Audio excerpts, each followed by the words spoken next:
Hello dear students, welcome back to my channel physics SPC. Alternating current का एक question. To light a 50 watt 100 volt lamp is connected is series with capacitor of capacitance इतने microfarad with 200 volt 50 hertz AC source. Value of X will be. Solution. देखो, एक हमारे पास ये lamp है पहले तो, ठीक है। इसके ऊपर पावर है इस लैम्प की 50 वॉट और इसका रेटेड वोल्टेज है 100 वोल्ट, ठीक है ना।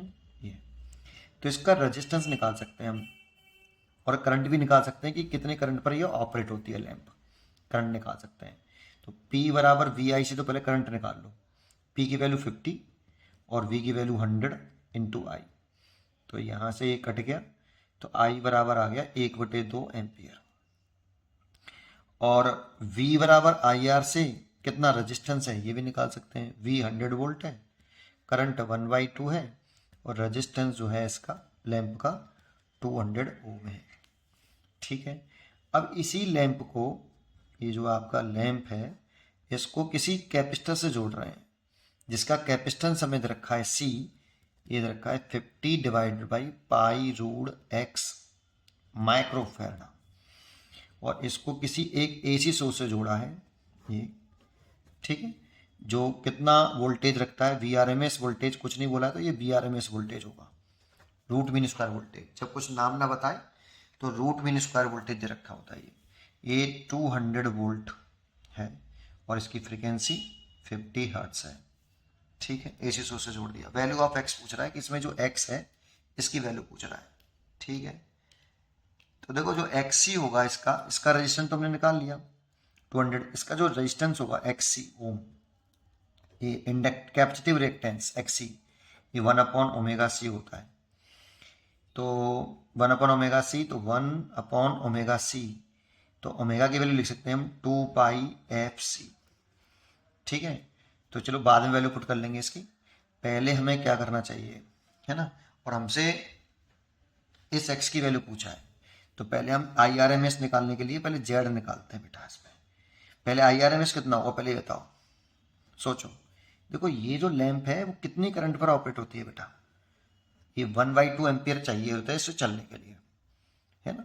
ये इसके ऊपर रेटेड था बेटा, इसके ऊपर लिखा हुआ था इस लैंप के ऊपर ऐसा 50 वाट की और 100 वोल्ट चाहिए होता है ऐसे। तो ये तो केवल किसके लगाया है, ये 200 वोल्ट की जोड़ी है तो ये लगा दिया जिससे ये वोल्टेज डिवाइड हो जाए।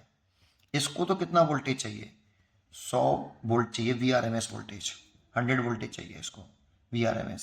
बाकी का सब इसको मिल जाएगा, है ना। लेकिन ऐसा नहीं है ये फेजर फेजर होता है, ऐसा मत सोचना कि इसको 100 तो इसको भी 100 मिल जाएगा। फेजर रिलेशन होता है इसमें, लीनियर रिलेशन नहीं लिखते बेटा। हाँ, इसके क्रॉस वोल्टेज 100 ही है, ये हमें यहाँ पे दे रखा है। तो करंट इसमें कितनी होगी, अगर इसमें करंट 1/2 एम्पियर कंसीडर करूँ तो इसमें भी फिर 1/2 एम्पियर जाएगी। तो IRMS तो 1/2 एम्पियर होगा सीधी सीधी, क्योंकि ये लैंप ऑपरेट करने के लिए इतनी करंट चाहिए होती है इसको 1/2 एम्पियर्स, ठीक है। तो IRMS इतना हो गया, VRMS दे रखा है, तो टोटल करंट दे रखा है, टोटल वोल्टेज भी दे रखा है सोर्स का, ये भी सोर्स का है, ये भी सोर्स से पूरे सर्किट में सेम है। तो इम्पीडेंस लिख लें, टोटल इफेक्टिव रेजिस्टेंस, है ना। IRMS और VRMS अपॉन जेड। IRMS दे रखा है 1/2, VRMS 200 और ये जेड। तो यहाँ से इम्पीडेंस निकल आएगा सीधा सीधा 400 ओम। लेकिन हमें जेड इज इक्वल टू होता है रूट के अंदर R² प्लस XC का स्क्वायर। तो वो साइड का स्क्वायर करते हैं, Z is equal to R² plus XC का स्क्वायर। इसको धर ले आओ, Z² minus R² is equal to XC का स्क्वायर। जेड दे रखा है 400, तो 400 का स्क्वायर और R दे रखा है 200 इसका स्क्वायर, और XC जो होता है वो 1/ओमेगा सी होता है। तो पहले रूट इसको कर लो ऐसे, जो XC का स्क्वायर है ना उसको इधर रूट में ले लो और इसे लिख लो XC और इसकी वैल्यू लिख दो 2πfc। 2πfc इसकी वैल्यू, XC की वैल्यू पुट कर दी बेटा, ठीक है। इसको सॉल्व करो तो इसको ऐसे लिख सकते हैं, देखो सॉल्यूशन में 100 इंटू 4 इसका स्क्वायर और इसे ले लो 100 इंटू 2 का स्क्वायर और 1/2 पाई, और F की वैल्यू है 50 और C की वैल्यू हमारी ये रही। तो C की वैल्यू भी रख दूं तो 50 पाई रूट एक्स ऊपर आ जाएगा बेटा, पाई रूट एक्स और माइक्रो में है तो 50 पाई रूट एक्स इंटू 10 की पावर -6।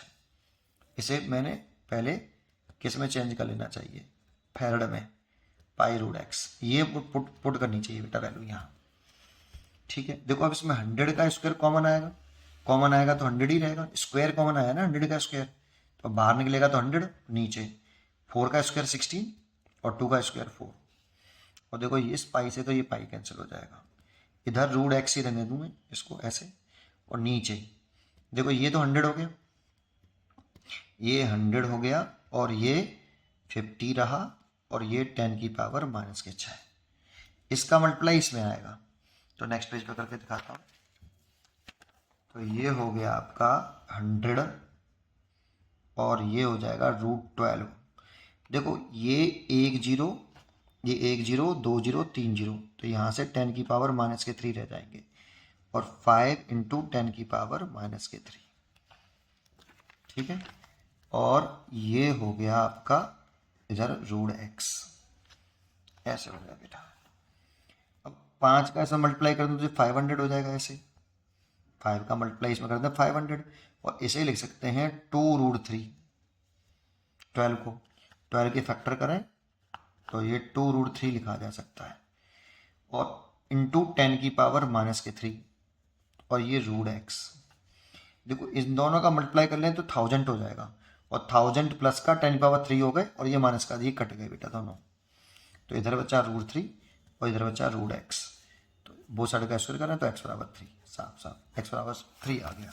तो यहाँ एक इंटीजर टाइप क्वेश्चन है, तो 3 एक इंटीजर नंबर है, यहाँ पे 3 आ जाएगा। पढ़ते रहिए और खुश रहिए।